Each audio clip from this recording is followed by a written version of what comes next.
Gran escritor y periodista Ricardo Sevilla, quien por cierto fue mi colega allá en TV Azteca hace muchos años. Mi querido Ricardo Sevilla, muy bienvenido a este tu espacio. Querido Toño, qué gusto coincidir contigo por fin.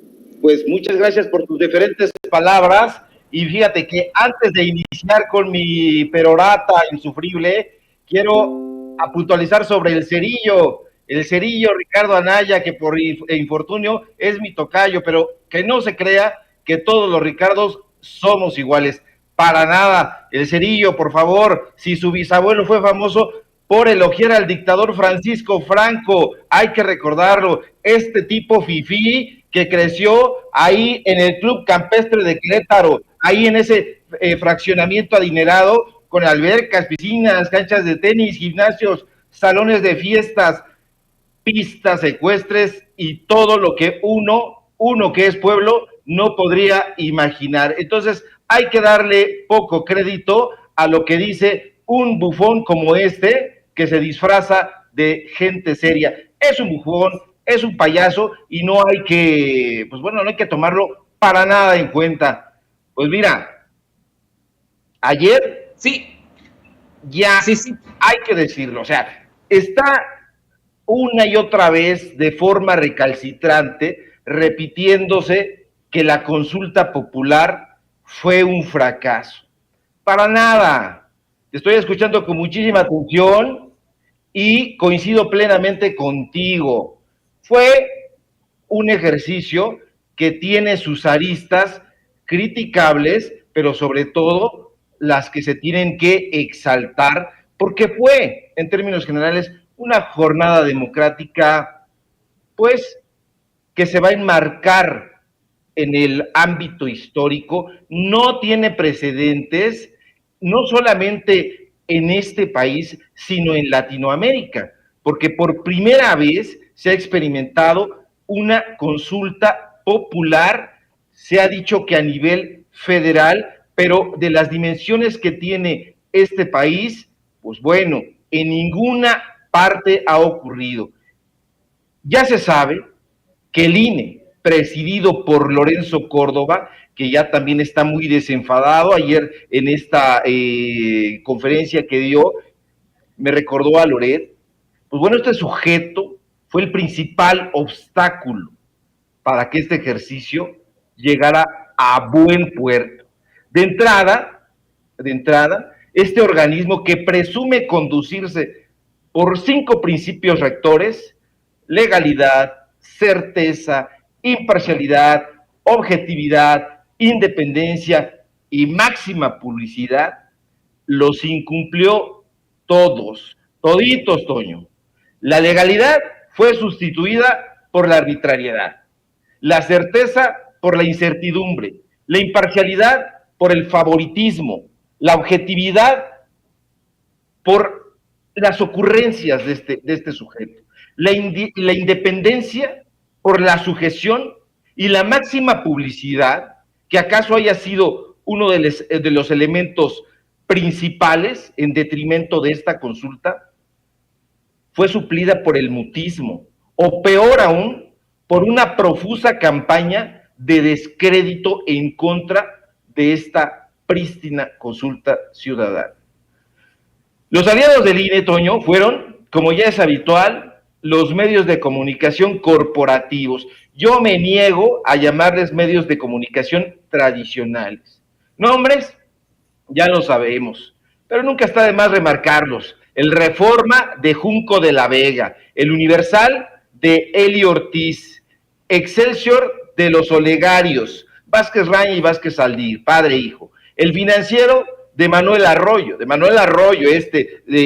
señor que tiene bajo su administración un par de penales. Y claro, Letras Libres y Nexos, propiedad de Krause y de Aguilar Camín, que siempre están ahí muy presentes para engrosar el caldo de la impopularidad hacia el presidente. Ahora, desde que se anunció la consulta popular, Toño, público, los voceros de estas empresas de medios acumularon descalificaciones contra la consulta. en sus espacios televisivos, radiofónicos, en sus páginas personales, en sus cuentas de Twitter, en sus podcasts, se dieron gusto calificándola de mentirosa, equívoca e incluso de ser un timo. No lo fue, desde luego, pero su sistema, ya lo sabemos y lo hemos dicho aquí al público memorioso de Sin Censura, siempre ha consistido en hacer una parodia de aquello que no alcanzan a argumentar. No sorprende, ese es su papel. Por eso y para eso les pagan. Son plumas, Toño, que alquilan su opinión al mejor postor. Ahora, y esto es lo que me ha causado una cierta irritación, no solo hubo opositores acumulando adjetivos en contra de la consulta. A esta batahola de opinólogos del empresariado ya están unidos personajes como Julio Hernández López, que se califica a sí mismo de representar el verdadero periodismo, y Gibran Ramírez, en una actitud que incluso llegó a chocar entre sus propios seguidores. Los invito a que vean ahí las tendencias, porque están en tendencia, sobre todo Gibran. Hoy vemos que en Milenio, ahí al lado de Aguilar Camín, de Ricardo Rafael, de Carlos Marín y de toda esta gente anti-López Obradorista, enemiga de la transformación, Ramírez Reyes califica esta consulta como una oportunidad perdida. Y peor aún, afirma que la consulta nació medio muerta, dice. Y en su banal conceptualización, borda conceptualización, coincide con la de Hernández López, quien sostiene desde las páginas de La Jornada que la consulta llegó herida de muerte. Nado sincronizado, coincidencias de pensamiento, obra y omisión entre estos personajes, puede ser. Como sea, Toño, estos y otros supuestos periodistas y opinadores de izquierda se han unido al coro de los antagonistas, no de López Obrador, no del partido Morena, no de los personajes de izquierda, sino, peor aún, del pueblo. Porque más allá de estas críticas ramplonas, apuradas y sin sustento, yo no encuentro este ejercicio democrático sino provechoso, salutífero. De entrada, si tenemos en cuenta que el pueblo enfrentó la desinformación, el desaliento, la tergiversación y un INE que no actuó, como dicen, de forma incapaz, sino deliberadamente con mala leche, estamos hablando de que alrededor de 7 millones de mexicanas y mexicanos dijeron sí, que sean juzgados en esta prístina consulta popular. Si a ellos se les hace poca cosa que 7 millones de personas hayan dicho sí al esclarecimiento de las decisiones políticas del pasado, que exista un ánimo en 7 millones de personas de que se haga justicia y que no se repare, porque eso ya no se puede reparar, pero sí resarcir los daños de las víctimas, vaya, si eso se les hace poca cosa, pues entonces eso habla de su triste calidad humana. Y la tienen. Es cierto, la consulta no llevará a juicio a los expresidentes Salinas, Cedillo, Fox, Calderón, Peña, no los va a llevar. Esta no será vinculatoria, ya se sabe, ya se ha dicho, ya se ha cacareado. Ya que la consulta no alcanzó el 40% requerido por la Constitución, ya lo sabemos también, pero fue por mucho, y hay que subrayarlo, el ejercicio democrático, el ejercicio de democracia participativa más vigoroso, más robusto y más incluyente de toda la historia de este país. No fue el más profesional, sin duda, ya digo, insisto y me repito, el INE fue el principal obstáculo. Entonces, eso hay que tenerlo en cuenta, querido Toño, pero subrayarlo. Y no puedo estar más de acuerdo contigo, qué bueno, así lo vamos a consignar. El INE fue el principal obstáculo, ya ni tanto esos medios que tú ni siquiera quieres considerar como tradicionales, sino corporativos, Fue el INE en todo caso al hacer las casillas tan inalcanzables, al cambiar el sitio de las casillas, al no permitir que existieran casillas itinerantes, ¿no? Para la gente que no estuviera en su casa en el momento de las votaciones, etcétera, etcétera, etcétera, etcétera. Tantas y tantas irregularidades ahora que pues Lorenzo Córdoba se pone sus moños. Pero bueno, ¿qué te parece? Y le pido a don David que nos grabe. Además de la consulta, hay algo que me llamó mucho la atención en tus redes sociales este fin de semana, y de hecho te lo quería plantear aquí en Sin Censura. Dije, el lunes lo voy a plantear con el equipo de información para que se lo preguntemos a Sevilla. Creo que, híjole, planteaste un tuit fantástico este fin de semana precisamente sobre las Olimpiadas, ¿no? Pones ahí, entre comillas, México humilla a Corea, ¿sí? Órale, yo nunca participé en ninguna humillación y ustedes felices compartiendo esos encabezados estúpidos. En fin, sigan adelante con sus metáforas pamboleras, luego no se quejen del discurso de la prensa neoliberal, imbéciles. Y bueno, no puedo estar más de acuerdo contigo en esto, querido Sevilla. Es verdaderamente interesante cómo se te fue encima de mucha gente y aún así, pues la verdad está contigo, si me permites decirlo. Sí, mira, Toño, esto me ha propiciado, quiero decirlo, qué bueno que hay esta oportunidad de que Twitter me bloqueara. Estoy bloqueado, me bloquearon durante 11 horas y media la cuenta porque estuve denunciando que se me fue, no sé si la gente encima, pero lo que sí me queda claro es que una granja de bots se me fue pues a la yugular. Yo cité a Fernando Vallejo. Entonces se tiene es decir, el Twitter que tú estás citando, escribí, creo que el primero de 2 o 3 que escribí al respecto de fútbol, porque inició con, estaba yo sorprendido de que se levantaban muy temprano para ver el fútbol, pero no para leer un libro, pero no para otra cosa, en fin. Entonces esto suscitó una polémica en la que me enfrasqué, porque me gusta la polémica, pero esa polémica nunca sucedió, porque llegaron las descalificaciones, los descotones, las injurias ya, y no solamente ahí en el muro de Twitter, sino en mensajes personales. Ahora, esto es muy importante destacarlo. Ese equipo, y la gente lo debe saber, y si lo sabe, yo no sé por qué se hace de la vista gorda, no representa a este país, representa a la Federación Mexicana de Fútbol, representa los intereses de personajes extrañísimos, por no decir terroríficos, como Decio de María, como Televisa, como Televisión Azteca. Esa es la selección de esos monopolios, de esos dupolios, en realidad. Entonces, no representa al deporte, no representa al fútbol soccer, no tiene absolutamente nada que ver con este juego, con el cual yo, por cierto, estoy de acuerdo. Yo en mi juventud jugué como cualquier niño, como cualquier adolescente, con ese afán energético que uno tiene, pero no voy a decir que yo tuve deseos de ser jugador de fútbol soccer profesional, no, para nada. Yo jugué como juega cualquiera, pero nosotros no jugábamos, y los verdaderos jugadores de fútbol quizá coincidan conmigo, por dinero, no jugábamos por una marca, no queríamos aspirar a que nos pagara tal o cual corporativo, y hay que decirlo con todas estas marcas que son Banamex, que son Bancomer, que son, pues bueno, todas las que representan a ese juego, y que hay que decirlo, no son la potencia, ni nunca han sido la potencia deportiva de este país. La potencia deportiva de este país está en otra parte.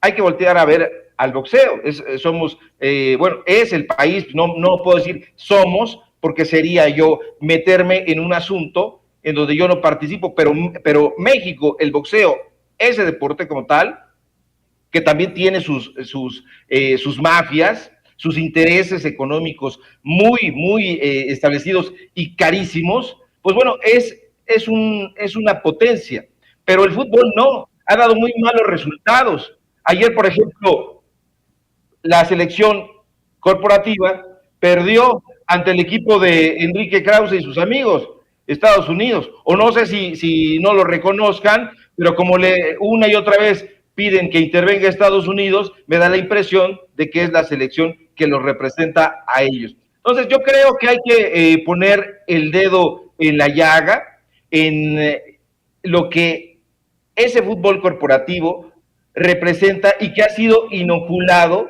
a la población mexicana con el fin de establecer cortinas de humo para que la gente no vea la cantidad de desigualdades sociales, económicas, laborales, culturales, educativas que hay en este país. Entonces, yo no digo que el fútbol sea malo, nada más alejado de eso, todo lo contrario, creo que el fútbol jugado con esa pasión que se juega de manera natural, pues es fantástico. No solamente te ayuda a que desarrolles, pues bueno, el juego y la colaboración en equipo, sino que además, pues bueno, es salutífero. Yo lo que critico es que estas empresas le han hecho creer a la mayoría que es una selección que nos representa. Y esto que tú mencionas sobre el discurso, México humilló a Corea, pues bueno, puede ser de regreso. Estados Unidos humilló a México ayer y así. Entonces son lugares comunes en los que vale la pena hacer énfasis. ¿Por qué? Porque los hemos ido escuchando tan frecuentemente y durante décadas que ya lo hemos hecho algo habitual y no está, pero ni de cerca, bien, porque va inoculando en las nuevas generaciones una idea no de competitividad, sino de lucha, de humillaciones, de ganadores y derrotados. Entonces, eso es lo que yo critico y me estoy proponiendo realizar alguna investigación que tenga que ver precisamente con todos los contratos que estos tipos se están llevando y cómo incluso traen, porque también son tratantes de personas, traen a jugadores, los encierran en cuartitos de Brasil, de Argentina, y después los meten a la cancha y los están vendiendo. Entonces, hay muchas cosas oscuras detrás de ese supuesto juego nacional que en realidad representa simple y sencillamente los intereses económicos de dos grupos fundamentalmente, Televisa y TV Azteca. Sí, te digo, yo concuerdo contigo absolutamente en esto y muchos de los que nos están viendo y nos están escuchando lo expresan en el mismo chat, mi querido Sevilla, de cómo es que, en efecto, esto es verdaderamente lamentable, se da todo el apoyo a una selección que falla constantemente y que se enfrenta desafortunadamente a eso, ¿no? A la historia del ranchero enamorado, llegan a la cumbre de su capacidad de juego y pues ya se la pasan en orgías, con drogas, con alcohol y etcétera, y no son profesionales al fin y al cabo y desafortunadamente no representan los intereses de los mexicanos. A nosotros nos gusta mucho ver los partidos de la selección, nos gusta ver ganar a nuestro país, pero de eso a que nos representan a nosotros no es cierto, representan a Televisa, TV Azteca y esos conglomerados de la maldad absoluta. Pero bueno, pues mi querido Ricardo, ¿qué te parece que nos compartes tus redes sociales? ¿Qué van a estar haciendo ahora en Regeneración MX, además de esto que planteas sobre la trata humana lo digo con una risa nerviosa, porque es algo terrible, que después se convierte en una gran problemática, pero ¿qué van a estar haciendo ahora además en Regeneración MX? Cuéntanos.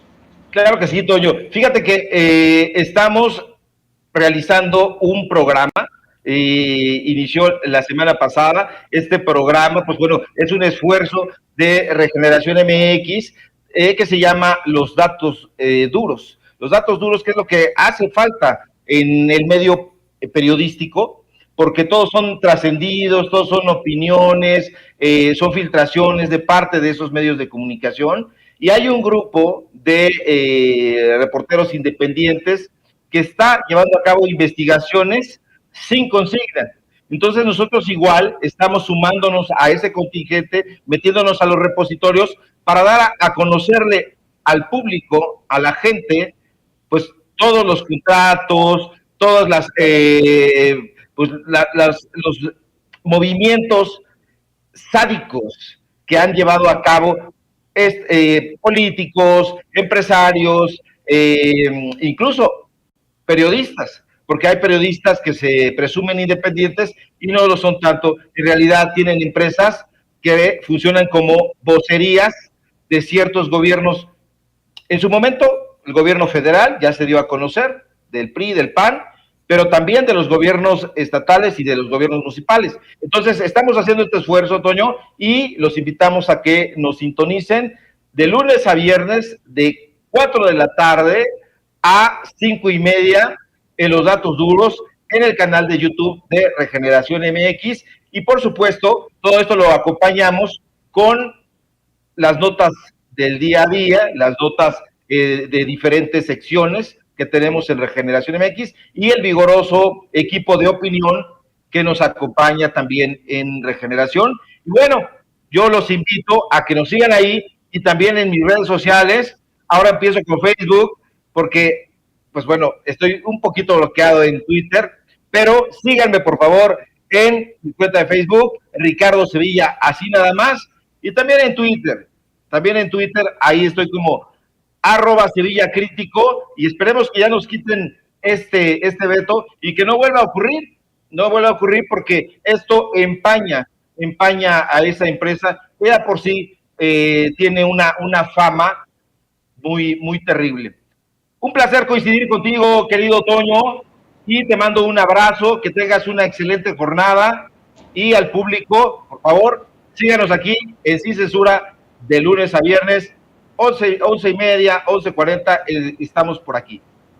Es siempre un placer y qué bueno que nos tocó platicar a Ricardo Sevilla y su servidor. Mire, yo siento como mucha afinidad con Ricardo Sevilla y siempre sus comentarios, además de que fuimos colegas en los medios de comunicación, bueno, corporativos, bueno, yo digo tradicionales, pues esa es la realidad de nuestros pasos, ¿no? O sea, yo creo que cuando existe esta crítica a los que estuvimos en otro medio de comunicación, dicen, es que ustedes antes estuvieron con esos malditos. Bueno, sí, en efecto, pero es de sabios equivocarse, y en su momento pues buscamos llevarle a usted siempre, no en su momento, nuestra vocación es llevarle a usted siempre la verdad con justicia, y me da mucho gusto platicar con Ricardo Sevilla. Qué bueno que está aquí con nosotros en las redes sociales y en el periodismo completamente independiente. Y grábenos, don David, hablando de periodistas independientes y de otro compañero con el que hemos compartido muchos años en esta búsqueda de esa verdad con justicia desde todo tipo de medios. Saludo con mucho gusto a mi querido amigo Carlos Pozos, Lord Molécula, que espera ya desde hace tiempo en línea. Mi querido Carlos, ¿cómo te va? Estimado